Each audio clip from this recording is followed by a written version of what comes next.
Բարև ձեզ հարգելի հայրենակիցներ։ Տարիների ընթացքում իմ YouTube-յան ալիքի մեջ տեղադրված հաղորդումների արձագանքից ես հասկացա, որ դուք հետաքրքրված եք ամենատարբեր թեմաներով՝ հայ ժողովրդի պատմությունից մինչև անհայտ քաղաքակրթություններ եւ այլ բազմազան թեմաներով։ Այսօր ես որոշեցի խոսել մի դժվարին թեմայի շուրջ, որ շատ ծանր հետևանքներ է թողել մարդկության վրա վերջին 200-300 տարիների ընթացքում։ Վերջերս Միացյալ Նահանգները տոնեցին իրենց հիմնադրման 250-ամյակը, որի վերաբերյալ ես վերջերս մի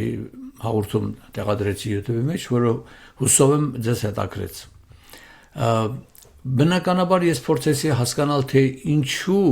1607 թվականին 104 մարդ Եվրոպայից նավարկեցին դեպի մի անհայտ աշխարհամաս, իրենց համար մի նոր հայրենիք ստեղծեցին, պայքարելով, կառուցեցին մի հզոր երկիր 50 նահանգներով, այսօրվա դրությամբ 340 միլիոն բնակչությամբ, գերզարգացած գիտությամբ, իսկ մենք հայերս լինելով քաղաքակրթության օրդան մնացինք մի քանի միլիոն մարդ մոտ 29743 քառակուսի կիլոմետր տարածքի վրա, ինչպես մեզ համար որոշել են նախկին գաղութատերերը Ռուսաստանը եւ Թուրքիան։ Հիմա այս անգամ ես որոշեցի մի փոքր ետ գնալ պատմության մեջ եւ հասկանալ, թե որն է Միացյալ Նահանգների հաջողության բալանին։ Պիտի հասկանանք, թե ով հաջողվել է, ինչու է հաջողվել, եւ ընդհանրապես կյանքում մարդ պետք է սովորի հաջողված մարդուց։ Լավ սպորտսմենը սովորում է լավ հաջողված մարզիչից։ Մենք էլ փորձենք տեսնել, թե ինչպես է հաջողվել Միացյալ Նահանգները։ Ուրեմն այս պատմական 1607 թվականից սկսած Եվրոպայի տարբեր երկրների բնակիչները պարզապես թողեցին իրենց հայրենիքը եւ հեռացան դեպի մի անհայտ հեռավորության վրա գտնվող մի երկիր, իրենց երկրներում տիրող քաղաքական եւ կրոնական բռնաճնշումներից։ Նրանք օտար եւ անհայտ երկրում փնտրում էին մեկ բան՝ ազատ ապրելու հնարավորություն։ Նրանք իրենց նպատակին հասան 1776 թվականի մարտի 17-ին, երբ Ամերիկայի 13 այսպես կոչված գաղութների, անգլիական գաղութների բնակիչները պարզապես ապստամբեցին գաղութատեր բրիտանացիների դեմ։ Նույն 1776 թվականի հուլիսի 4-ին Ֆիլադելֆիա քաղաքում 13 գաղութների 56 անդամները հռչակեցին անկախություն բրիտանական կայսրությունից։ Այդ օրվանից սկսվեց Ամերիկայի բնակիչների բազմացումն ու երկրի զարգացումը։ Այստեղից սկսած ես որոշեցի համեմատել հզորացող Միացյալ Նահանգներում տեղի ունեցող դեպքերն ու երևույթները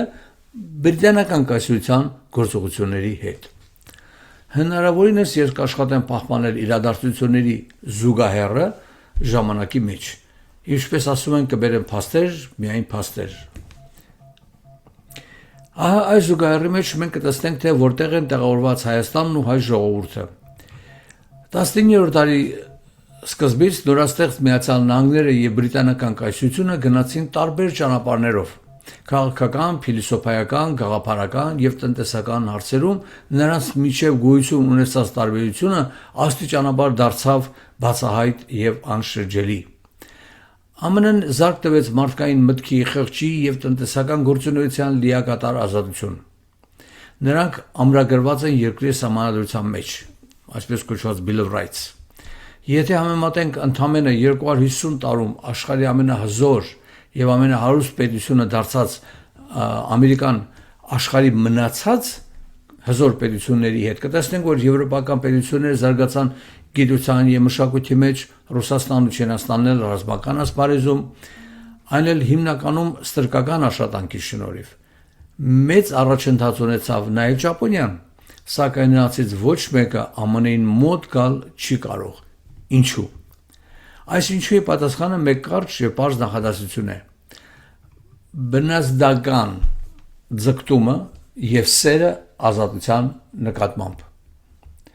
Մի բան, որը բացակայում է մյուս երկրների պետական կառույցների մեջ, մարդկանց մեջ վստահ եմ գոյություն ունի, բայց պետական կառույցների մեջ դժվար է գտնել։ Ասիական երկրները բնազդաբար լսող երկրներ են, եվրոպացիներին լսող դարձրեցին կեղծ գաղափարախոսությամբ։ Հիշում եք ֆրանսիական հեղափոխության կարգախոսը՝ ազատություն, հավասարություն, եղբայրություն, liberté, égalité, fraternité, Այստեղ հարկ է նշել, որ անգլիական հետախուզությունը լրջորեն մասնակցել է ֆրանսիական հեղափոխությանը։ Այդ մասին հիմա չեմ կարող խոսել, դա շատ տարբեր թեմա է։ Դա էլ բավական չէր, երբ 19-րդ դարի կեսերին Անգլիայում ստեղծեցին եւ պահպանեցին եւ ներողություն արտահանեցին դեպի Եվրոպա կոմունիզմի հակամարտկային գաղափարախոսությունը Մարքսի եւ Էնգելսի ձեռքերով։ Միաժամանակ մշակվեց եւ գործի դրվեց Ռուսաստանի դեմ պայքարի գաղտնի ծրագիրը, որը կոչվեց The Great Game, մեծ խաղ։ Այս մասին քիչ հետո։ Հիմա տեսնենք, թե ինչպիսի պետական համակարգ է ձևավորել Անգլիայում։ Այն ի սկզբանե սկսած 927 թվականից մեր թվագրության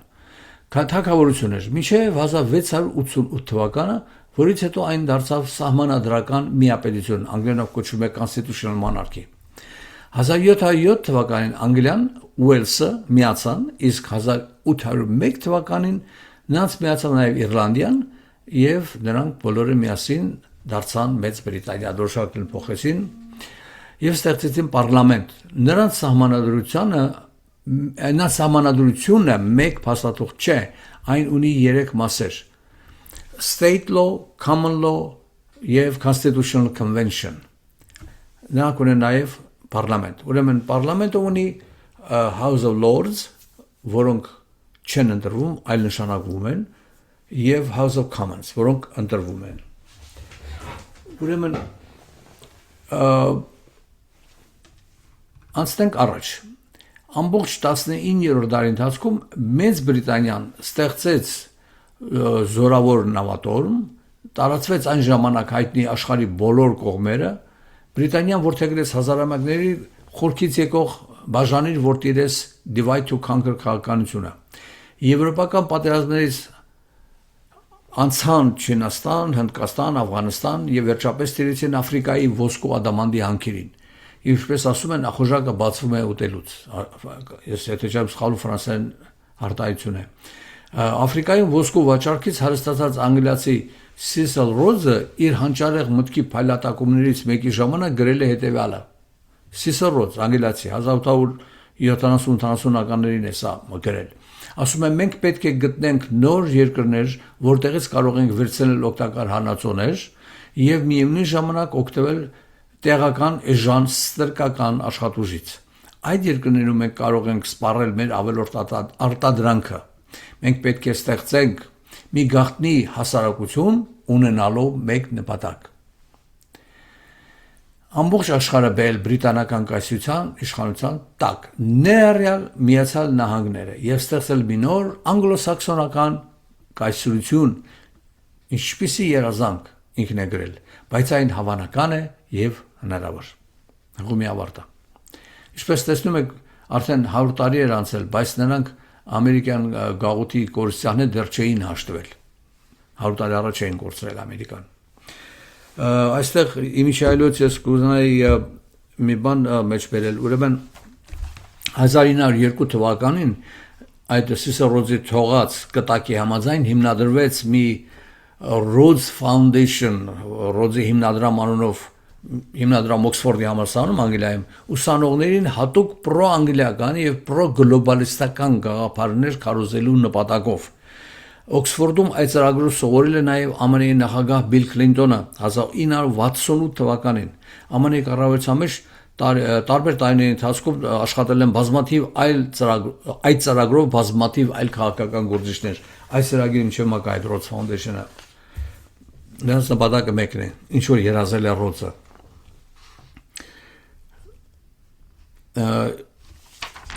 Ուրեմն շարունակենք, մենք մոտեցանք այն շրջանին, երբ բրիտանացիները որոշեցին մտնել փոքր Ասիա եւ ռուսներին հեռու պահել այնտեղից։ Բարեկամներ, մենք պարտավոր ենք հիշել, որ անգլիացիների ատելությունը ռուսների նկատմամբ սկսվել էր դեռևս Իվան Ահեղի ժամանակներից, երբ նա թուրքերին, այսինքն Իվան Ահեղը թուրքերին հեռացրեց ռուսական Սևծովյան ափերից 1568 թվականից մինչև 1914 թվականը ռուսները թուրքերի հետ կռվել են 13 անգամ, որ թուրք ենք ասում ենք պետք է հասկանանք սելջուկներին, որովհետև թուրք բառը ընդհանրապես վերջերս 100 տարում է գործածա մեջ մտել, դրանից առաջ իրենք սելջուկներ էին, եւ տարբեր անուններ են ունեցել։ Ուրեմն այս սելջուկների հետ հետո թուրքերը կռվել են 13 անգամ։ Այս մշտական թշնամանքի մեջ բրիտանացիները չէին կարող անմասն մնալ։ Ռուսների հաջողությունների արդյունքում մշակվեց մի ծրագիր նրանց թուրքերից հեռու պահելու նպատակով։ Եվ ահա 1840 թվականին Արթուր Քանելի անունով մի զինվորական, որը շատ էր թափառում արևելքում, Աֆղանստանում, Հնդկաստանի կողմերում, նա հնարել է մի պաշտոնական անունը դրել է The Great Game, այսինքն ռուսների դեմ պայքարելու այդ խաղը նա անվանել է Great Game։ Մինչև այս Քանելին ուզբեկ մի հատ շեխ սրան բռնել սպանել է, ինչ-ինչ պայմաններում։ 1853 թվականին բրիտանացիները ֆրանսիական եւ թուրքական ուժերի հետ միացյալ հարձակվեցին Ղրիմի վրա։ Նպատակը ռուսական նավատորմը ոչնչացնել էր, որ նրանք չփորձեն մտնել Կոստանդնուպոլիս, որը ռուսները երազում էին վաղուց։ Պատերազմը տևեց 3 տարի, այդ ռուս-թուրքական Ղրիմի պատերազմը։ 1855 թվականին ռուսական ուժերի հարձակումը որոշ չափով թուլացնելու նպատակով ռուս ցար Ալեքսանդր II հրամայեց ռուս գեներալ Մուրավլովին հարձակվել Կարս քաղաքի վրա։ 1855 թվականի նոյեմբերին դաժան կռիվներից հետո նրանց հաջողվեց ռուսներին Մուրավլովին հաջողվեց գրավել Կարսը։ Այդ կռիվների մասին մեզ համար շատ հետաքրքիր գիրք է գրել անգլիացի Համֆրի Սանդվիթ անունով մեկը։ Սա է նրա գրած գիրքը Sandwich, ասում է The Narrative of Siege of Kars։ Սա իհարկե նոր տպագրություն 1848-60-ականներին է այդ գիրքը օրիջինալը տպագրել։ Ուրեմն չի կարելի մոռանալ, որ ռուս-թուրքական թշնամության հիմնական պատճառն այն էր, որ սելջուկների կողմից 1453 թվականի Կոստանդնուպոլսի գրավումից հետո ռուսները մշտապես երազել են ետ գրավել այն, եւ նրանք այդ քաղաքի համար մի նոր անուն էին հրարել։ Այն է, այդ քաղաքը պետք է կոչվեր Ցարգրադ, այսինքն ցարի քաղաք։ 1877 թվականին ռուսական բանակը քրիստոնյաներին պաշտպանելու պատրվակով կրկին հարձակվեց Թուրքիայի վրա 2 ուղղություններով։ Ռուսական բանակը կտրելով Բալկանները հյուսիսից հարավ հասավ Կոստանդնուպոլսի մատույցները։ Կովկասի ուղղությամբ նրանք կրկին գրավեցին Կարսն ու Արդահանը եւ իհարկե բնականաբար հայերը օգնեցին նրանց, ինչպես միշտ։ Բրիտանացիները ռուսներից ստիպեցին կանգ առնել Սան Ստեֆանո բնակավայրի մոտ եւ հաշտվել սուլթանի հետ։ 1878 թվականի մարտի 3-ին ստորագրվեց խաղաղության պայմանագիր, ըստ որի սուլթանը պարտավորվում էր բարեփոխումներ կատարել հայաբնակ տարածքներում։ Պարտավորությունից խուսափելու նպատակով սուլտան Համիդը Անգլիային հանձնեց Կիպրոսը, իսկ հուլիսին Բերլինում Անգլիայի պահանջով Սան Ստեֆանո պայմանագրի 16-րդ հոդվածը դարձավ 61-րդ հոդված, դա հավանաբար շատ է ծանոթ։ Մենք միշտ տեսել ենք այդ հոդվածի մասին, բայց երբեք այն կարդալու առիթը չէր եղել։ Վերջերս ես այն կարդացի եւ այն թարգմանել եմ ձեզ համար հոդվածի սկիզբը։ Շատ կարճ է։ Թուրքերն են խոստացել։ Բարձր դուռը, այսինքն իրենց կառավարությունը, խոստանում է առանց հապաղումների սկսել հայաբնակ շրջաներում անհրաժեշտ բարեփոխումները եւ ապահովել նրանց անվտանգությունը քրդերից եւ չերքեզներից։ Բարձր դուռը ժամանակ առ ժամանակ կտեղեկացնի մեծ ուժերին, եվրոպական պետություններին, առնվազն քայլերի մասին, որոնք կվերահսկեն այդ քայլերի իրականացումը եւ այդ մեծ ուժերն պիտի վերահսկեն իրականացումը։ Տարիներ անց իր տված հարցազրույցներից մեկի ժամանակ 1916-ից 1922 թվականներին Մեծ Բրիտանիայի վարչապետ եղած Դեվիդ Լոյդ Ջորջը ասել է հետևյալը. Ես իմ նախորդ հաղորդումներից մեկի ժամանակ օգտագործել եմ այս մեջբերումը, բայց հիմա ես գտնում եմ, որ անհրաժեշտ է եւս մեկ անգամ հիշել։ Դեվիդ Լոյդ Ջորջը գրել է իր հիշողություններում, ասում է, եթե չլիներ մեր չարամիտ միջամտությունը, անգլերենով sinister intervention, եթե չլիներ մեր չարամիտ միջամտությունը, ապա հայերի բացարձակ մեծամասնությունը ըստ Սան Ստեֆանոյի պայմանագրի դրվելու էին Ռուսաստանի պաշտպանության տակ։ Բրիտանական կայսրության գործողությունները անխուսափելիորեն հանգեցրին 1895-97 թվերի, 1909 թվականի հայերի ջարդերին եւ որ ամենասարսափելին է, ինքը գրել է The Worst of All, 1915 թվականի ցեղասպանությունը ինքն օգտագործել հոլոկոստ բառը, այն ժամանակ genocide բառը դեռ չկար, այդ բառը հետագայում պատերազմից հետո ստեղծեց հրապաստաբան Լեմկինը լեհական ցակումով։ Ուրեմն անգլիացի գրող Ջորջ Բակլին իր գրքում, որը կոչվում է The Life of Benjamin Disraeli, գրել է, որ 1877 թվականի ապրիլի 1877 թվականի ապրիլի 19-ին Դիզրայելուն գրած իր նամակում Անգլիայի թագուհի Վիկտորիան գրել է հետևյալը. հղմի սկիզբը. խնդիրը թուրքերին պաշտպանելը չէ, այլ ռուսներին Կոստանդնուպոլսից հեռու պահելը։ Իսկ եթե արդյունքում քրիստոնյաները կկոտորվեն, ուրեմն թող այդպես էլ լինի։ Իր խոսքերով ինքը գրել է այսպես. so be it։ Բանն այն է, որ արդյունքում Մեծ Բրիտանիան կվերահսկի աշխարհը, այլ ոչ թե Ռուսաստանը։ Այդ նամակի մեջ թագուհի Վիկտորիան նաև գրել է, որ քրիստոնյա ռուսները նույնքան բարբարոս են, որքան թուրքերը։ Սա արդեն Մեծ Բրիտանիայի պաշտոնական դիրքորոշումն էր, որը մեզ մտածելու տեղիք է տալիս։ 19-րդ դարի ավարտին Եվրոպայի երկու գերտերությունները Գերմանիայի եւ Մեծ Բրիտանիան հասկացան, որ արագորեն զարգացող արդյունաբերության համար արդեն միայն ածուխը բավարար չէ եւ հարկավոր է գտնել նավթի աղբյուրներ։ 1904 թվականին Մեծ Բրիտանիայի ծովային նախարարությունը որոշեց իր նավերի շարժիչների վառելիքը ածուխից փոխել նավթի, ուրեմն հարկավոր էր նավթի նոր աղբյուրներ գտնել։ Հիշենք, որ 20-րդ դարի սկզբին մեծ քանակությամբ նավթ արդյունահանվում էր միայն Բաքու քաղաքում, որը ռուսական կայսրության կազմի մեջ էր։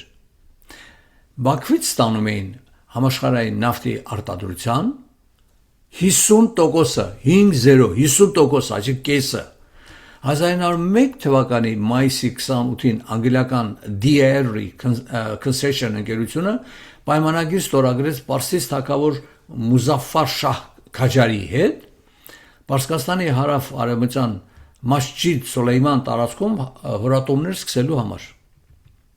Նրանք հույս ունեն նավթ անել այնտեղից։ Նավթը ժայթքեց 1908 թվականի մայիսի 26-ին։ Մեկ տարի անց 1909 թվականին հիմնադրվեց Anglo-Persian Oil Company ընկերությունը, իսկ 1914 թվականին, այսինքն ընդամենը 5 տարի հետո, անգլիական կառավարությունը գնեց այդ ընկերության 51%-ը եւ այն անվանեց British Petroleum BP աշխարհին հայտնի։ Այդ դեպքերից մեկ տարի առաջ 1907 թվականի մայիսի 13-ից հունիսի 1-ը Լոնդոնում իրենց համագումարներին անցկացնում ռուս սոցիալ-դեմոկրատական բանվորական կուսակցության 315 անդամները Լենինի, Ստալինի, Տրոցկու մասնակցությամբ։ Մի եկեղեցու սրահում այդ եկեղեցին կոչվել է Brotherhood, ոչ թե Brotherhood, այլ Brotherhood եկեղեցու սրահում, չգիտեմ ինչ է նշանակում Brotherhood։ Այդ համագումարից հետո Ստալինը Սոսո Ջուղաշվիլին 2 տարի մնացել է Լոնդոնում եւ Գլազգոյում։ Սոսո Ջուղաշվիլի Ստալինը 2 տարի մնացել է Անգլիայում, մի տարի Լոնդոնում, մի տարի Գլազգոյում։ Ուրեմն միևնույն 1907 թվականի օգոստոսի 31-ին Սանկտ Պետերբուրգ քաղաքում հանդիպեցին Անգլիայի թագավոր Էդվարդ 7-րդը եւ ռուս ցար Նիկոլայ II-ը։ Արժե նշել, որ Էդվարդ 7-ի կինը Ալեքսանդրան եւ Նիկոլայ II-ի մայրը Դագմարը քույրեր էին, նրանք Դանիայի թագավորի աղջիկներն էին։ Մեկը գնացել էր Ռուսաստան, մեկը գնացել էր Անգլիա։ Ուրեմն թագավորները ստորագրեցին մի ռազմական դաշինք, որը ֆրանսերենով կոչվում է Entente, այսինքն միություն, միասնություն։ Նրանք Պարսկաստանը բաժանեցին 3 ազդեցության գոտիների՝ հյուսիսային գոտին Ռուսաստանին, միջին գոտի պիտի իբր թե չեզոք մնար, իսկ հարավային գոտի պիտի անցներ Մեծ Բրիտանիային։ Այնտեղ որտեղ բրիտանացիները հույս ունեին նավթ հանել։ Բարեկամներ, ինչպես տեսակ, բրիտանացիների գործերը հաջող են ընթանում Պարսկաստանում մինչև առաջին համաշխարհային պատերազմի սկիզբը, բայց նրանք իրենց միտքն ու աչքերը չէին շեղել գլխավոր մրցանակից Ռուսաստանից։ Այդ հսկայական կայսրությունը քանդելու եւ թալանելու ծրագիրը արդեն մշակվել էր Լոնդոնում։ Այստեղ իմիջիալոց մի փոքր մեջբերում անեմ 1912 թվականին իտալական Ժենևա քաղաքում մի ռազմա զբոսանավի վրա մեծ զբոսանավի վրա հավաքվում են Անգլիայի այն ժամանակվա նախկին եւ ներկա վարչապետներն ու արտգործնախարարները եւ զբոսնում են իջերկական ծովով մտածում են ծրագրում են թե ինչպես պիտի սկսեն առաջի համաշխարհային պատերազմը եւ ինչ շահ պիտի ապահովեն դրա արդյունքում 1912 թվականին նավի վրա իջերկական ծովում բարեկամներ վերադառնանք Մեծ Բրիտանիայի եւ ԱՄՆ-ի հարաբերություններին Հիշեցնեմ, որ Բրիտանիան ընդհանուր առմամբ վարել է 137 պատերազմ եւ պարտվել է միայն մեկում, այն էլ ամերիկյան մրցամաքի նախկին գաղութների դեմ պայքարելիս Բոստոնում։ Բրիտանիայում հասկացան, որ զենքով ամերիկացիներին հաղթել հնարավոր չէ եւ մշակեցին այն ֆրանսիական ֆինանսական ճանապարհով գրավելու ծրագիր։ 1800 թվականների վերջին քառորդում ամերիկյան բանկերը եւ նախագահները վարում էին ճկուն եւ անկախ քաղաքականություն Միացյալ Նահանգների նախագահները ըստ դա բոլորովին դուր չէր գալիս բրիտանացիներին նրանց պատվերով սպանեցին 3 նախագահների Աբրահամ Լինկոլնին 1865 թվականին Ջեյմս Գարֆիլդին 1881 թվականին եւ Ուիլյամ Մաքքինլիին 1901 թվականին սրանք հայտնի դեպքեր են կարող եք ստուգել 1895 թվականին գերմանական Համբուրգ քաղաքի մեծահարուստ բանկային կառույցի ղեկավար Մաքս Վորբուրգը իր եղբորը Փոլ Վորբուրգին ուղարկեց Նյու Յորք։ Այնտեղ Փոլը ամուսնացավ այն ժամանակվա քաղաքի ամենահարուստ ֆինանսական Kuhn Loeb and Company ընկերության ավագ բաժնետեր Սոլոմոն Լոբի աղջկա Նինա Լոբի հետ։ Փոլը չգիտեր անգլերեն, Նինան չգիտեր գերմաներեն, նրանք խոսում էին իդիշ հրեական լեզվով։ Իմիջիալից այդ տարիների Նյու Յորքում լույս էին տեսնում 3 թերթ իդիշ լեզվով։ Մեկն էլ հետո լույս էր տեսնում ռուսերեն, որին աշխատակցում էր Լև Տրոցկին 1916 թվականի աշնան եւ 17 թվականի գարնան այդ մասին քիչ հետո կասեմ։ Փոլ Վորբուրգը եւ Նինան 15 տարի ապրեցին Գերմանիայում եւ 1910 թվականին վերադարձան Նյու Յորք Սիթի։ Այնտեղ Փոլը ուրիշ 6 բանկիրների եւ պաշտոնյաների հետ մշակեց ապագա ամերիկյան կենտրոնական բանկի մոդելը եւ 1913 թվականի դեկտեմբերին ներկայացրեց Սենատի եւ նախագահի Վուդրո Վիլսոնի հաստատմանը։ Այն կոչվեց Federal Reserve System։ Հիմա Ամերիկայի կենտրոնական բանկը այդպես է կոչվում Federal Reserve System։ Այն ոչ ֆեդերալ է, ոչ ռեզերվը, ոչ է սիստեմը։ Այն ուղղակի կենտրոնական բանկ է։ Այն որը տպում է փող, տարածում է Ամերիկային, պարտքով տալիս է կառավարությանը, ժողովրդին, բանկերին։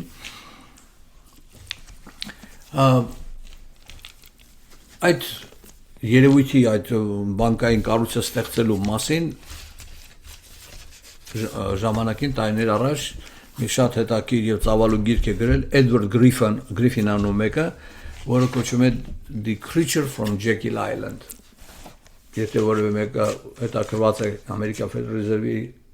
պատմությամբ, կարդա շատ բան կկարդան կսովորեն։ Սրանց հիշեցնում են Լենինի այ խոսքերը, որ մի առիթով իր ելույթի մեջ Լենինը ասել է, որ կապիտալիստները այնքան ագահ են, որ մեզ կտան այն պարանը, որից մենք նրանց կկախենք։ Եվ այս Ֆեդերալ Ռեզերվն էլ դարձավ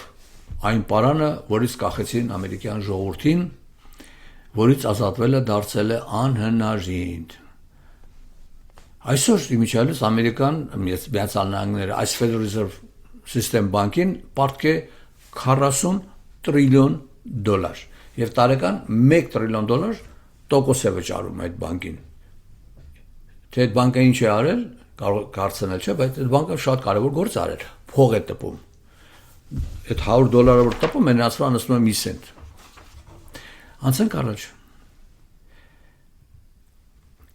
1911 թվականին Սենթ Լուիս քաղաքի մի թերթում տպագրվել էր մի ծաղրանկար, որտեղ պատկերված էր, թե ինչպես է Wall Street-ի միլիոնատեր բանկիրները պարում Մարքսի շուրջը։ Միգուցե նրանք հույս ունեին Անգլիայում մշակված եւ Կարլ Մարքսի կողմից գրված համայնավարական գաղափարները Ամերիկայում տարածել։ Դա նրանց ազատատենչ Ամերիկայում չհաջողվեց, բայց ստրկատիրությունից լիովին չազատված Ռուսաստանում հաջողվեց։ շատ հետաքրքիր նկար էր Հիմա ես կգտնեմ այդ նկարը ձեզ համար ցույց կտամ այդ գրքի միջից Ինքան լավ նկար է որ ուղղակի անպայման ուզում եմ ցույց տալ ձեզ լավ այս է Ուրեմն այդ ծաղրանկարն է սա որ տպագրվել է Սենտ Լուիսի եթերթի մեջ Մարքսի շուրջը պատտվում են պարում են միլիոնատերերը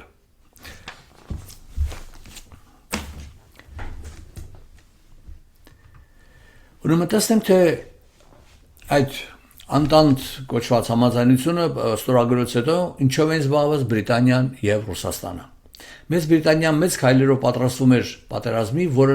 նա վարելու էր ուրիշների հողի վրա Եվրոպայում, ուրիշների փողով, տարբեր երկրների բանկերի փողերով եւ ուրիշների զինվորների կյանքի հաշվին։ Բրիտանիան ուներ 1.3 միլիոն բանակ, որից 1 միլիոնը արաբ, պակիստանցի եւ հնդիկ էին։ 150,000 զինվորել հայ։ 1914 թվականին բրիտանացիները աշխարհը վերաձևելու նպատակով հրահրեցին վերջապես առաջին համաշխարհային պատերազմը։ Ստեղծվել էր մի տխուր եւ անբնական վիճակ։ Գերմանիայի կայզեր Վիլհելմ II-ը, որ գերմանացի էր, չէ՞, կռվում էր իր մոր եղբոր, իր մորանունը Ալեքս էր, որը Անգլիայի թագուհու աղջիկն էր։ Իր կռվում էր իր մոր եղբոր երկրի Անգլիայի դեմ։ Վիլհելմը Անգլիայի թագուհի Վիկտորիայի ամենամեծ թոռն էր Վիլհելմը Անգլիայի թագուհու ամենամեծ թոռն էր Նիկոլայ II-ը կռվում էր իր մորաքրոջ երկրի իր մայրը Դագմարը մորաքույնը Ալեքսանդրան էր Անգլիայի թագուհու Ալեքսանդրայի երկրի դեմ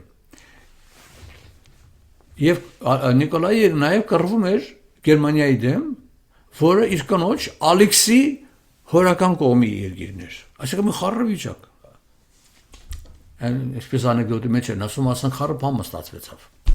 Վերադառնանք 1914 թվական Այստեղ ես պարտավոր եմ խոսել ցարական ընտանիքին շատ մոտ կանգնած մի մարդու Ռասպուտինի մասին Ըստ մեզ հասած պատմական լուրերի նա կարողացել է բուժել Արքայազն Ալեքսին մի շատ վտանգավոր հիվանդությունից հիմոֆիլիայից որով հիվանդ էր նաև Անգլիայի թագուհի Վիկտորիան Ուրեմն նրա արյունը չէր մակարդում, արդյունքում Ռասպուտինը ազատ մուտք է ունեցել ցարի ընտանիք։ Պատերազմը սկսելուց առաջ նա ցարին խորհուրդ է տվել չմասնակցել այդ անիմաստ պատերազմին։ Բնականաբար լուրը հասել է անգլիական հետախուզությանը, ցարը չի լսել նրա խորհուրդը եւ մտել է պատերազմի մեջ, որովհետեւ նրան խոստացել էին Կոստանդնուպոլիսը։ Հիմա կգանք դրան։ Ուրեմն 14 թվականի օգոստոսի 30-ին գերմանական գեներալներ Paul von Hindenburg-ը եւ Erich Ludendorff-ը Թենենբերգ քաղաքի մոտ գլխովին ջախջախեցին ռուսական բանակը։ Ռուսները տվեցին 15-ից 20,000 ասում են զոհ եւ 92,000 գերի։ Ռուսական բանակի հրամանատար Սամսոնովը ինքնասպան եղավ։ Շուտով Վիլհելմ Քայզերը իր մորաքրոջ աղջկա Ալեքսի ամուսնուն Նիկոլային խաղաղության առաջարկներ արեց։ Սա Ուրեմն բրիտանացիները այս մասին իմանալուց հետո Նիկոլայ II-ին կրկին խաբեցին։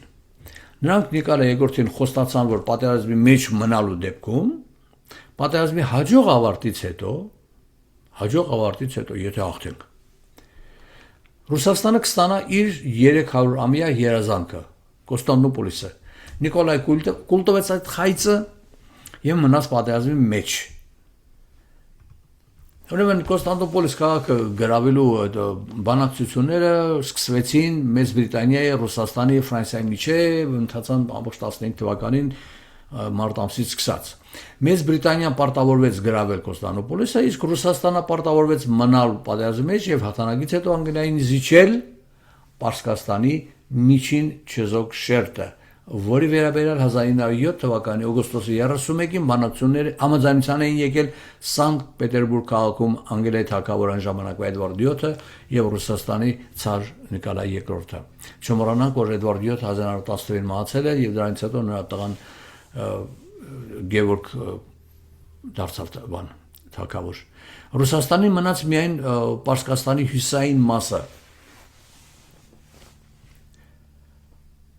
Ուրեմն այս հյուսային մասի բախտնել շուտով կորոշվի անգլիացիների եւ Տրոցկու մասնակցությամբ 1915 թվականի մարտի 18-ին անգլո-ֆրանսիական նավատորմը մտավ Դարդանելի նեղուց 15 թվականի մարտի 18-ին Բրիտանական բանակը 410,000 զինվոր ուներ ֆրանսիական բանակը 79,000 զինվոր հարձակվեցին Դարդանելի հյուսիս-արևմտյան ափին գտնվող բնակավայրի վրա, որը կոչվում էր Գալիպոլի Այն գտնվում էր Կոստանդնուպոլսից 200-220 կիլոմետր դեպի հարավ-արևմուտք։ Դա տեղի ունեցավ 1915 թվականի ապրիլի 25-ին։ Իսկ մեկ օր առաջ, ապրիլի 24-ին, երիտթուրքերը սկսեցին հայերի ցեղասպանությունը։ Պատահական էր արդյոք այդ զուգադիպությունը։ Ինքներդ դատեք։ Եվ այսպես անգլո-ֆրանսիական զորքերը կռվեցին երիտթուրքերի դեմ մինչև դեկտեմբեր, այսինքն ապրիլից դեկտեմբեր։ Թույլ տվեցին ռազմական արվեստի մեջ հայտնի բոլոր սխալները, տվեցին 115,000 զոհ եւ վիրավոր, ֆրանսիացիները տվեցին 27,000 զոհ եւ վիրավոր եւ հեռացան։ Չերչիլն հրաժարվեց իր զբաղեցրած ռազմածովային նախարարի պաշտոնից։ Բնական հարց է ցակում, ումն էր պետք այս աբսուրդի թատրոնը։ Դրա պատասխանը փորձել է տալ ավստրալիացի ռազմական պատմաբան պրոֆեսոր Ռոբին Փրայերը իր Գալիպոլի The End of the Myth գրքում, որը հայերեն թարգմանվում է Գալիպոլի առեղծվածի վերջը։ Նա գրել է, որ շատ որոշումներ անհասկանալի են եւ անբացատրելի։ Դեռևս 15 թվականի մարտին վարչապետ Ասկույթը հայտարարել էր Ասկույթը այն վարչապետներից մեկն էր, որ այդ 12 թվի նավի վրա զբոսնում էր, որոշում էին ինչպես սկսեն պատերազմը։ Ուրեմն Ասկույթը հայտարարել էր, որ պատերազմի հաջող ավարտի դեպքում միայն Ռուսաստանը կքաղի հաղթանակի պտուղները։ Պայմանագրում հստակորեն գրված է, եթե գործողությունը հաջող ավարտվի։ Իսկ եթե ոչ, ինչ կլինի։ Կլինի հետևյալը. թուրքերը կփրկվեն, Ռուսաստանը կթուլանա, գերմանական զորքերը կմնան արևելյան ճակատում, արդյունքում կշահեն միայն Անգլիան եւ Ֆրանսիան։ Ուրեմն ամեն գնով հարկավոր է Ռուսաստանին թաղված պահել գերմանական ճակատում, իսկ Թուրքիայի դեմ Հայաստանում։ Եվ որ ամենագլխավորն է, եթե ռուսները հաղթեն թուրքերին եւ գրավեն Կոստանդնուպոլիսը, ապա Ռուսաստանում որևէ կերպ հեղափոխություն անել այլևս հնարավոր չէր լինի։ Արդյունքում Ռուսաստանը կմնար ամբողջ արևելքի վերահսկողը։ Մեծ Բրիտանիայի երազանքը լավագույնս արտահայտել է 14-16 թվականներին նրանց պատերազմի նախարար Լորդ Քեչեները, նա գրել է, որ պատերազմի լավագույն ելքը կլիներ, եթե Գերմանիան պարտվեր, բայց Ռուսաստանը չհաղթեր։ Ճիշտ նման կլիներ վերջերս 1980 թվականը եղավ, Պարսկաստանը կռվեց Իրաքի դեմ, կռվեցին երկար ժամանակ, միլիոն ամեն կողմից զոհ տվեցին, բայց ոչ մեկը ոչ ոք չշահեց։ Այստեղ արդեն ուրվագծում է Մեծ Բրիտանիայի ծրագիրը պատերազմը հաղթական ավարտին հասցնելու համար։ Այն է,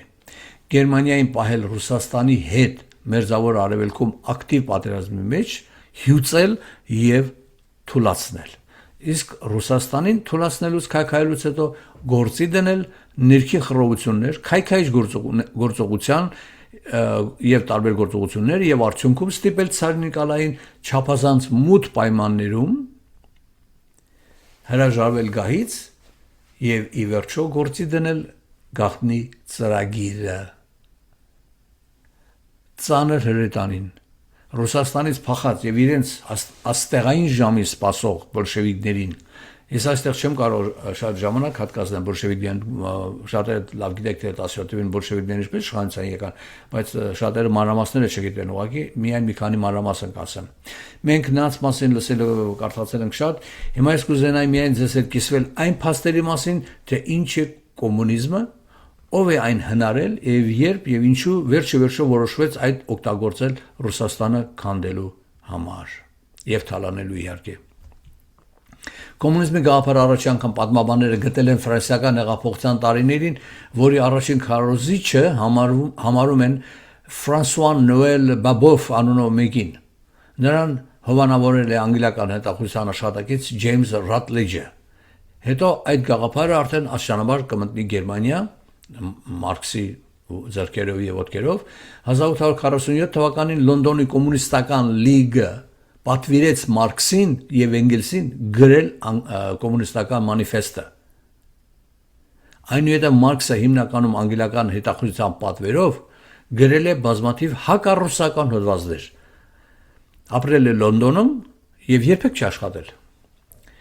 Մարքսը իր հոդվածներում գրել է, որ կոմունիզմը ինքը գրել է Գերմանիայի համար։ Այդ գաղափարախոսությունը Ռուսաստանում չի հաջողվի,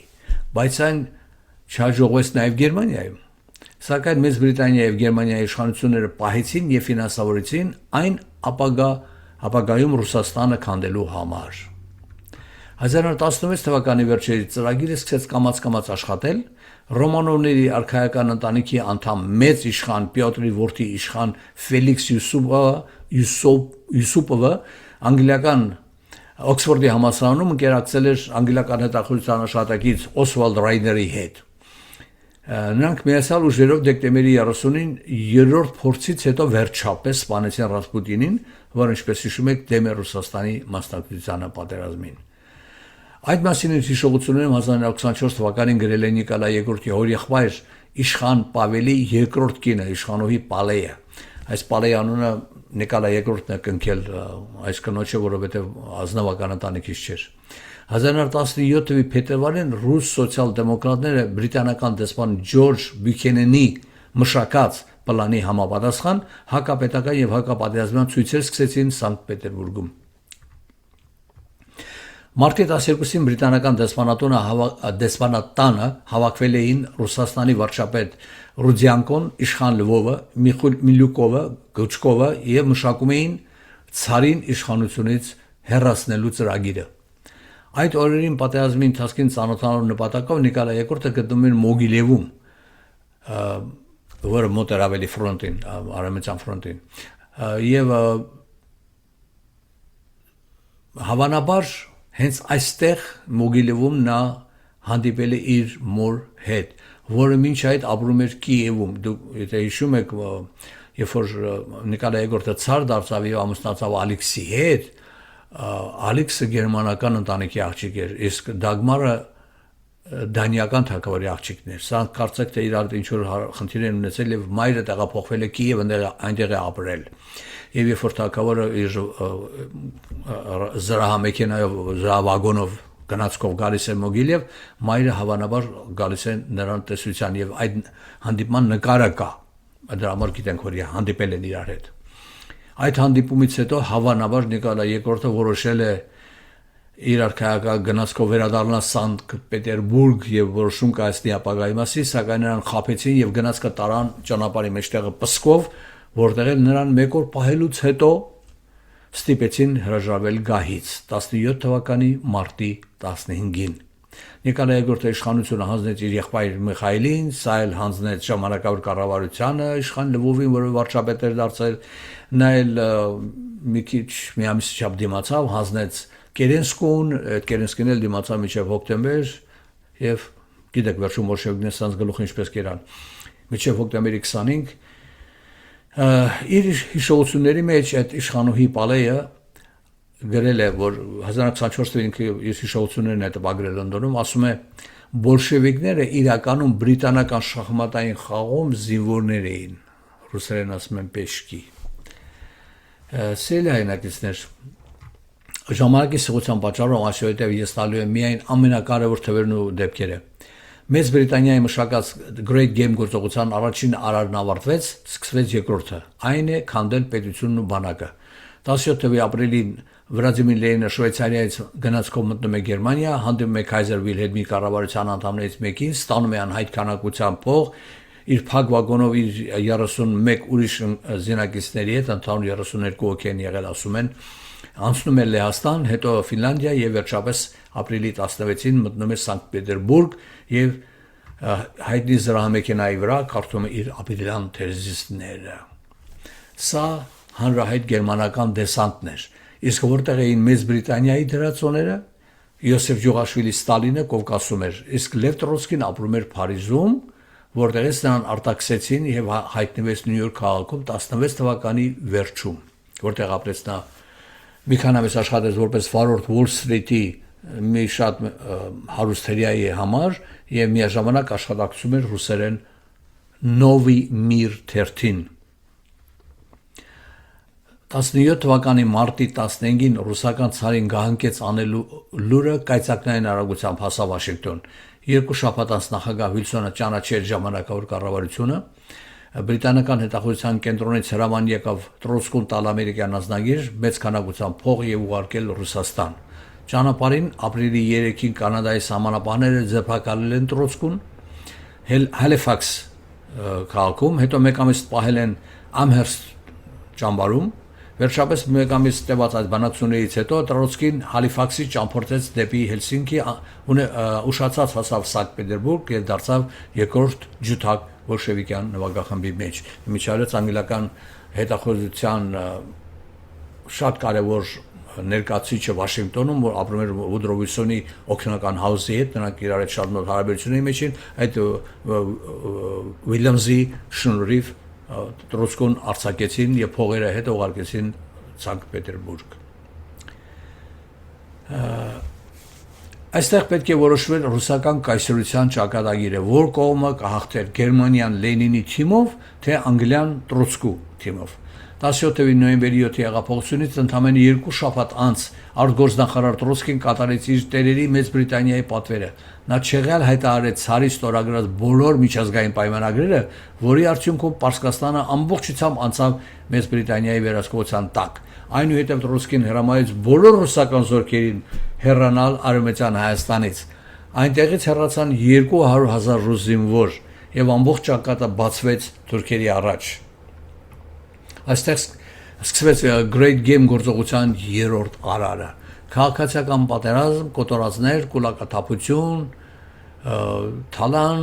միլիոնավոր անմեղ մարդիկ զոհ գնացին այս հեղափոխության արդյունքում, թալանվեց երկրի հարստությունը եւ ի վերջո անգլիացիները տիրացան գլխավոր մրցանակին ռուսական կայսրության 27 վագոն ոսկի պահեստներին։ Բարեկամներ, Բրիտանացիներին առայժմ թողնենք Սանկտ Պետերբուրգում եւ տեղափոխվենք Կովկաս։ Քիչ առաջ զրուցեցի, որ առաջին համաշխարհային պատերազմի ժամանակ Բաքվի նավթը կազմում էր ամբողջ աշխարհում արտահանված նավթի 50%-ը։ Այդ նավթի հոտը այնքան ուժեղ էր, որ այն հասել էր Մարախլապատ Ալբիոն, Անգլիա։ Այնտեղ բրիտանական իշխանությունները լրջորեն ծրագրում էին, թե ինչպես մտնեն Բաքու։ Դեպքերը իրենց սպասել չտվեցին։ Անդրկովկասի բոլշևիկները Բաքվում գրավեցին իշխանությունը, հայտարարեցին կոմունա 1918 թվականի ապրիլի 13-ին։ Շուտով հուլիսի 25-ին տեղի ունեցավ իշխանապողություն, տեղի թաթար ազգայնական Մուսաֆատ խմբի անդամները մտան քաղաք, բոլշևիկները փախան Աստրախան, ձերբակալվեցին եւ գնդակարվեցին։ Մի քանի օր անց անգլիական իշխանությունները Պարսկաստանում գտնվող գեներալ Վիլյամ Մոնտգոմերի Թամսոնին ուղարկեցին Բաքու։ Նա Բաքու հասավ հուլիսի վերջին, բայց այնտեղ չմնաց եւ հեռացավ, հավանաբար դեռևս մշակված ծրագիր չունեին։ 3 ամիս անց 1918 թվականի նոյեմբերի 16-ին գեներալ Թոմսոնը վերադարձավ Բաքու, նավթի հոտից խարփեց եւ ինքնին նշանակեց Աբշերոնի ռազմական նավանգիստ։ Գիտեք, այդ Բաքսի շրջանը կոչվում է Աբշերոնի թերակղզի։ Շուտով նա առևտրի մեջ մտավ տեղի Մուսաֆատ թաթարների հետ, ճանաչեց նրանց իշխանությունը, Ղարաբաղի ամբողջ տարածքը ճանաչեց թաթարների իշխանության մաս, նավթի արտահանման իրավունքի դիմաց։ Ուրեմն մենք կտանենք նավթը, Ղարաբաղն ու Բաքուն էլ ձեզ։ Շուտով նա հեռագիր ուղարկեց Լոնդոն լորդերի պալատ հետևյալ տեքստով. Ես այստեղից չեմ հեռանա, մինչև այստեղ կարգ ու կանոն չհաստատեմ։ Բարեկամներ, տարիներ առաջ ես մի երկար նյութ էի տեղադրել YouTube-ի մեջ Բրիտանիան եւ հայոց ցեղասպանությունը թեմայով, ես այնտեղ մանրամասն խոսել եմ այդ տարիների անցուդարձերի մասին։ Այսօր մենք ճաշակում ենք այդ տարիներին բրիտանացիների կատարած հանցագործությունների պտուղները։ Իմիջի այլոց British Petroleum-ի ընկերությունը Բաքվից արտահանող նավթի իր բաժինը վերջերս վաճառեց ուրիշ ընկերությունների։ Ինչու՞։ Եթե 100 տարի առաջ Բաքվից արտահանում էին նավթի համաշխարհային ծավալների 50%-ը, ապա այսօր Բաքվի բաժինը կազմում է 0.7%, այսինքն ոչ լրիվ 1%։ Խոսեք հիշեք խոսքերս բարեկամներ, Բաքվի նավթը վերջանալու զուգահեռ կմարի եւ կհանգի անգլո-ազերիական սիրավեպը։ Բրիտանացիները կքամեն այդ նավթային կիտրոնը լիմոնը եւ ռուս ցար Նիկոլայի նման կնետեն աղբանոց։ Սիրելի բարեկամներ, ես այս բոլոր փաստերը բերեցի պարզապես ցույց տալու համար բրիտանական կառավարության կողմից իրագործված անհաշիվ հանցագործությունները բազմաթիվ ազգերի պետությունների նկատմամբ։ 17 թվականի պատերազմի վերջին փուլում էր, բայց դատարկվում էր նաև բրիտանական գանձարանը։ Ռուսական ցարի ոսկիները դեռևս Սանտ Պետերբուրգում էին, բայց 1.3 միլիոն զինվորներին հարկավոր էր վճարել, եւ ահա նրանք մի նոր հանճարեղ միտք քաղացան։ Հայտնի փաստ է, որ Baron Edmund James de Rothschilde 1880 թվականներին մեզ հայտնի Պաղեստինի տարածքներում գյուղատնտեսական մեծ ծրագրերի վրա հսկայական գումարներ էր ծախսել։ Նա հիմնադրել էր փոքր գյուղեր, դպրոցներ հрьяաների համար։ Դրանք հայտնի են կիբուցներ անունով։ 1917 թվականի նոյեմբերի 2-ին Մեծ Բրիտանիայի արտգործնախարար Բալֆորը հանդես եկավ իր հայտնի հայտարարությամբ, որը կոչվեց The Balfour Declaration։ Նա Ռոթշիլդների փողի դիմաց խոստացավ հայրենիք Պաղեստինի հողերի վրա։ Հрьяաները համաձայնվեցին, որովհետև նրանք արդեն 2000 տարի ինչ հայրենիք էին երազում։ Բարեկամներ, առաջին համաշխարհային պատերազմը ավարտվեց ըստ Մեծ Բրիտանիայի ծրագրի եւ ցանկության։ Հիշեցնեմ պատերազմի նախարար Լորդ Քիչները խոսքերը, որը պատերազմի լավագույն ելքը կլիներ, եթե Գերմանիան պարտվեր եւ Ռուսաստանը չհաղթեր, այդպես էլ եղավ։ 1918 թվականի հոկտեմբերի 30-ին Դարդանել նեղուցի մոտ գտնվող Մուդրոս գյուղում ստորագրվեց խաղաղության պայմանագիր, որի մեջ ամրագրված էր, որ միայն բրիտանական նավերը կարող են անցնել Դարդանելի նեղուցով եւ մտնել Սև ծով։ Եվ ահա 1919 թվականի ապրիլին Լոնդոնից արքայական Մարլբորո դղյակից Մարլբորո անունով ռազմանավը դուրս եկավ ծով, կտրեց միջերկրական ծովը, անցավ Դարդանելի նեղուցով, հասավ Սևաստոպոլ, վերցրեց Ռոմանովների արքայական ընտանիքի անդամներին եւ տարավ Լոնդոն։ Ըստ հետագայում տարածված լուրերի, բրիտանական իշխանությունները իբր թե մերժել են ընդունել Նիկոլայ II-ին իր ընտանիքով, վախենալով ինչ-ինչ բացասական արձագանքներից։ Հերթական անգլիական սուտ։ Իմ անձնական կարծիքով, որքան էլ որ անգլիական քաղաքականությունը 1000 տարուց ավելի կառուցված էր ստի վրա, այնուամենայնիվ Անգլիայի թագավոր Ջորջ 5-րդի մայրը Ալեքսանդրան, որը ծնունդով Դանիայի թագավորի աղջիկն էր, իր քրոջը Դագմարին եւ արքայական ընտանիքի մնացած անդամներին Սևաստոպոլից բերելու հրաման տվեց, ոչ մի դեպքում նա իր քրոջ որդուն ցար Նիկոլային ամբողջ ընտանիքով չէր թողնի շների բերանը։ Ես կարծում եմ, որ երբ ցար Նիկոլայը Մագիլևում է եւ նրա մայրը Կիևից եկավ նրա մոտ, նրանք հավանաբար որոշեցին, որ ցարը կհրաժարվի գահից եւ նրանք կհեռանան Անգլիա։ Ցարը գահից հրաժարվեց 1 օր հետո Պսկովում, ինչպես նշեցի քիչ առաջ։ Բարեկամներ, բոլոր այս հակամարտկային դավաճանական եւ լկտի գործողություններին ծանոթանալուց հետո գալիս ես այն մտքին, որ այսքան պետություններ քանդելուց ու թալանելուց հետո նրանք հավանաբար մտածել էին, թե ինչպես են այս ամենը վերահսկելու եւ ղեկավարելու։ Պատերազմի ավարտից հետո Փարիզում տեղի ունեցավ այսպես կոչված խաղաղության կոնֆերանս 1919 թվականին, այնտեղ հաղթողները պետք է բաժանեին պատերազմի ավարը։ Կոնֆերանսի օրերին ամերիկացի լրագրող Ստեֆենսը հարցազրույց է ունեցել անգլիացի հռչակավոր հետախույզ Թոմաս Էդվարդ Լորենսի հետ,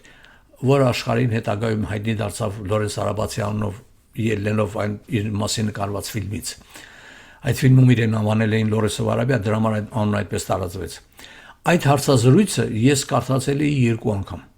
բայց որոշեցի կարդալ եւս 1 անգամ եւ դրանից թարգմանել մի փոքր հատված։ Ուրեմն այս մեր Լորենս Արաբացին Այս այդ Անգլիայի տարբերակն է, ու վերջում ես նշել եմ տակի մեկ նախադասությունը, նա ասել է. հայերի մասսայական կոտորածները մեծ սկանդալ կառաջացներ, եւ եթե դա անեին բրիտանացիները, չնայած որ նրանք նախկինում նույնպես դիմացել են եւ ապագայում էլ կդիմանան նման հարվածների, այսինքն բրիտանացիները, բայց հիմա դրա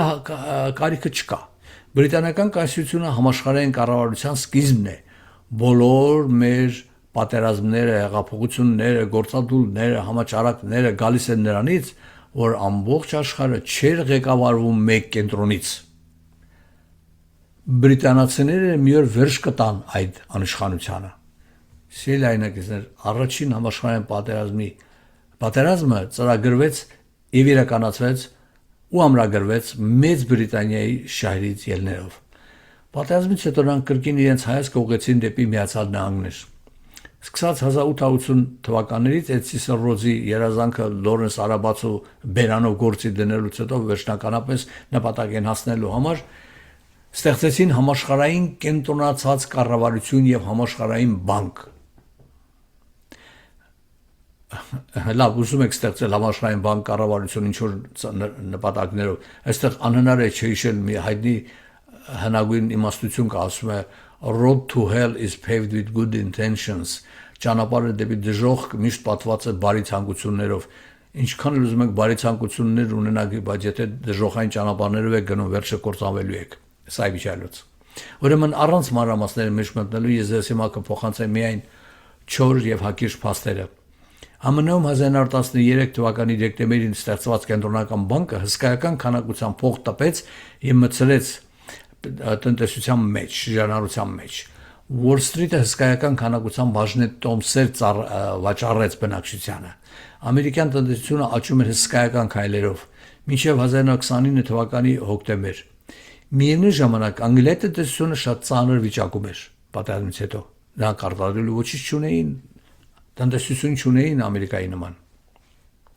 Անգլիական բանկի նախագահ Մոնտեգյու Նորմանը ամերիկյան Federal Reserve System-ի նախագահ Բենջամին Սթրոնգի հետ միացյալ ուժերով, բայց անհայտ պայմաններում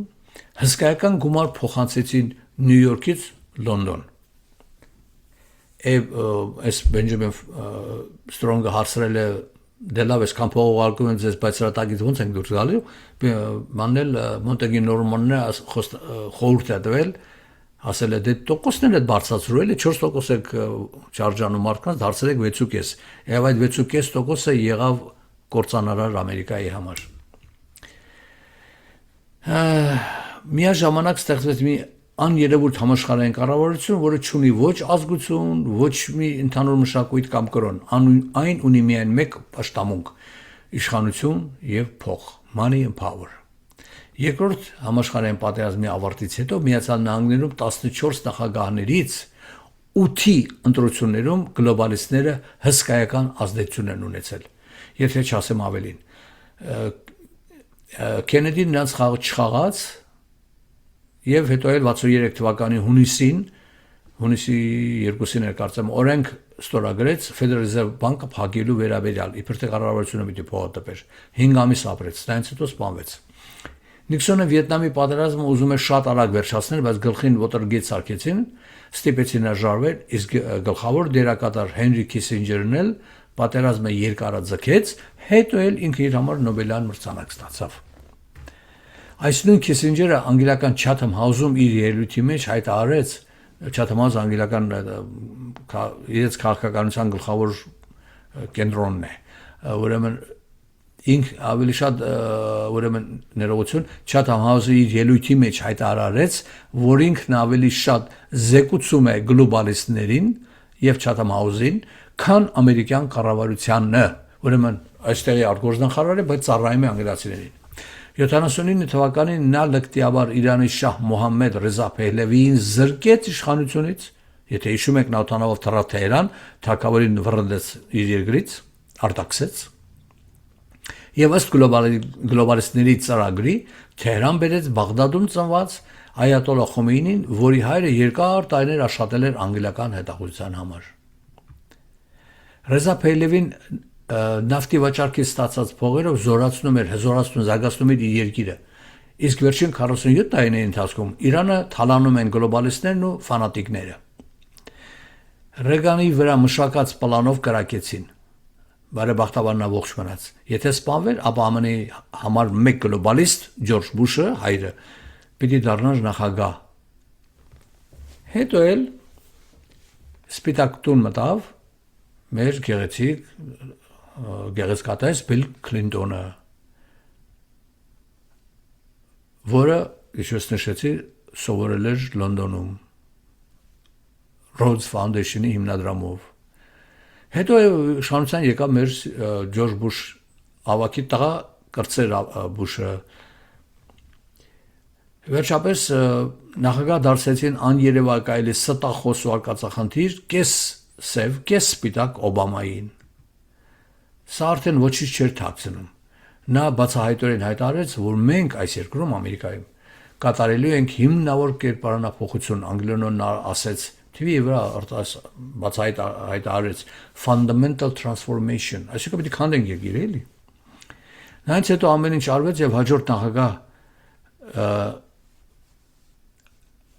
ամեն ինչ արվեց, որպեսզի նախագահ նշանակվի, չեմ ասում ընտրվի,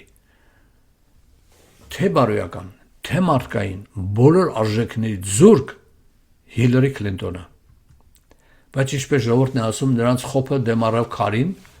Ամերիկան ժողովուրդը նախագահ ընտրեց հաջողված բիզնեսմեն, բայց քաղաքական ինտրիգներից հեռու միլիարդատեր Դոնալդ Թրամփին։ Հիմա արդեն մեր բոլորի աչքի առաջ նախագահ Թրամփը կենաց մահու պատերազմի մեջ է գլոբալիստների դեմ։ Թրամփի դեմ պատերազմի առաջին համազարգը եղավ Օբամայի կողմից վճարված, ինքնասիրահարված, մարդատյաց բժիշկ Ֆաուչիի ձեռքերով։ Նրանք աշխարհին նվիրեցին COVID համաճարակը, որից միլիոնավոր մարդիկ մահացան։ Գլոբալիստները զուգահեռաբար պայքարում են ամերիկյան մշակույթի, երաժշտության, արվեստի, սպորտի եւ որ ամենակարևորն է կրթական համակարգի դեմ։ Բերեմ միայն մեկ օրինակ։ 1984 թվականին նախկին խորհրդային լրագրող KGB-ի նախկին աշխատակից Բեզմենովը ամերիկյան լրագրողներին հարցազրույց էր տվել, նա փախել էր եւ քաղաքանապաստան էր ստացել այստեղ, հարցազրույցներ տվել, որտեղ շատ պարզ ասում էր հետեւյալը. Խորհրդային իշխանությունները հատուկ ծրագիր են մշակել, որ ամերիկյան համալսարաններում մեկ սերնդի ուղեղները կլցնեն կոմունիստական գաղափարներով, որոնք հետագայում կդառնան դասախոսներ եւ պրոֆեսորներ, եւ նրանք էլ իրենց հերթին կտարածեն կոմունիզմի գաղափարները։ Ուշացում դարձրեք, այս տարվա ընտրություններին կոմունիզմի գաղափարներ քարոզող թե տեխնացուները, թե նրանց հովանավորողները ունեն բարձրագույն կրթություն։ 3 տարածիորեն 3 սարսափահար եղա եւ տեսա լուրերի մեջ, որ ամերիկյան համալսարան ավարտած երիտասարդների 71%-ը համակրում է սոցիալիզմը։ Բեզմենովի ասածը իրականացավ։ Բայց այս մարդիկ, այս երիտասարդները բացարձակ գաղափար չունեն, թե ինչ է սոցիալիզմը, ինչ է կոմունիզմը, ուղղակի սրանց բրեն ոչ են, ուղեղները լվացել է, սակի կրկնում են, կարծում են, փողերը ծառերից տերևներից է կախված, կգնան կխաղեն եւ իրանք հետո անգիստ կապրեն եւ միլիարդատերի փողերն կառնեն, կհավաքեն կուտեն։ Բարև ձեզ։ Ում մտքով կանցներ, որ կապիտալի մայրաքաղաք եւ 13-14% հрьяաներով բնակեցված Նյու Յորք քաղաքում քաղաքապետ կընտրվի գլոբալիստների ընտրյալ ստախոս Բիլ Կլինտոնի աճեցրած մահմեդական հորից, հինդու մորից, Աֆրիկայում ծնված կոմունիստ Մամդանին, որի բոլոր գործողությունները թշնամական են Նյու Յորք քաղաքին եւ ժողովրդին։ Մի ահավոր տեսարան է բացվելու շուտով։ Վերջերս նա փորձեց Staten Island թաղամասկա, գիտեք, Նյու Յորք քաղաքը 5 բորոներ ունի, 5 թաղեր ունի, Staten Island թաղը, որը հիմնականում բնակեցված է նախկին վաղուցեկացի տարածիներով, ելույթ է ունեցել այս Մամդանին, բնակիչները ուղղակի չեն թողել սա, որ մի քանի նախադասություն արտասանի, ուղղակի սան վռնդեցին բեմի մոտից։ Սա դեռ չգիտի թե իր գլխին ինչ է գալու։ Գլոբալիստական գաղափարախոսությունը թույլատրեց եւ նսեմացրեց բոլոր ուժեղ ազգային պետությունների դիմակիցը։ Հիշում եք Սիսերոզի եւ Լորես Արաբացու խոսքերը, գլոբալիստները չունեն ազգություն, պետություն, մշակույթ, կրոն, նրանց հետ ակրում է միայն փողնի իշխանությունը։ Հիշում եք դա։ Այստեղ չեմ կարող չհիշել անգլիացի լորդերի պալատի անդամ Ջան Ակտենի խոսքերը, որ նա արտասանել է Լորդերի պալատում 1887 թվականի ապրիլի 3-ին, նա ասել է անգլերենով. Power tends to corrupt. Absolute power corrupts absolutely. Թարգմանում եմ. Իշխանությունը տանում է դեպի այլասերում, իսկ բացարձակ իշխանությունը տանում է դեպի բացարձակ այլասերում։ Հետո նա ավելացրել է նա վերջում, որ տանում է նաև դեպի բարոյազրկման, այլասերումից բացի բարոյազրկման։ Բարեկամներ, գլոբալիզմի գաղափարը ըստ էության քողարկված կոմունիզմի գաղափարն է։ Այն տարածողները հասկացել են, որ պատերազմներով, մարդկանց թալանելով և սպանելով, թշնամություն տարածելով նրանք հակառակ արդյունքն են ստանում։ Ժամանակին իրենց հնարած հավասարություն գաղափարը ավելի հեշտ է տարածել լեզվի, մշակույթի, արվեստի, ֆիլմերի, սպորտի միջոցով, եւ որ ամենակարևորն է, նրանք հասկացան, որ որևէ ժողովրդի իրենց հետևից տանելու լավագույն ճանապարհը այդ ազգին կամ ժողովրդին իր ազգային երազանքը խոստանալն է։ Ռուսներին խոստացան Կոստանդնուպոլիսը, թուրքերին խոստացան Մեծ Թուրան մինչև Մոնղոլիա, հրեաներին խոստացան հայրենիք Պաղեստինում, պաղեստինցի արաբներին խոստացան հայրենիք միևնույն Պաղեստինում, հայերին խոստացան իրենց երկրում ապրելու ապահով ապրելու իրավունք, սպիտակ ռուսներին խոստացան օգնել ազատագրել իրենց երկիրը բոլշևիկներից, բայց ի վերջո ամեն ինչ արեցին, որ հաղթեն բոլշևիկները։ Կոլչակը Դենիկինը Յուդենիչը եկել մոտեցել էին Մոսկվային, Կոլչակին 1.5 տարի վագոնի մեջ պահեցին, վերջը տվեցին սոցիալիստներին, նրանք գնդակահարեցին։ Այս խառնիչ աղանջ պատմությունը ահա որ հետևանքներ ունեցել ազգերի եւ մարդկանց պատմության եւ նրանց հոգեբանության մեջ։ Այս էլ Կոլչակի գիրքը, եթե որևէ մեկը կարող է հետաքրքրվել, գիրքը գրել է անգլիացի Իեն Ֆլեմինգը, ներողություն, Պիտեր Ֆլեմինգը, Իեն Ֆլեմինգի 007 ֆիլմերի հեղինակի եղբայրը, Պիտեր Ֆլեմինգ, ասում է The Fate of Admiral Kolchak, եթե հետաքրքրված եք կարդացեք, կդրանք այս մարդու գլխին ինչ օյներ են խաղացել։ Եվ այսպես խաբել ու խաբել ու խաբել։ Սա եղել է Մեծ Բրիտանիայի կողմից ստեղծած գլոբալիստական կառավարման փիլիսոփայությունը, միաժամանակ խաբել բոլորին։ Ոչ թաթար-մողոլական կամ սելջուկյան, կոմունիստական կամ աթեիստական չի կարող հաղթել մի երկրի, որի հիմնադիրների գեների մեջ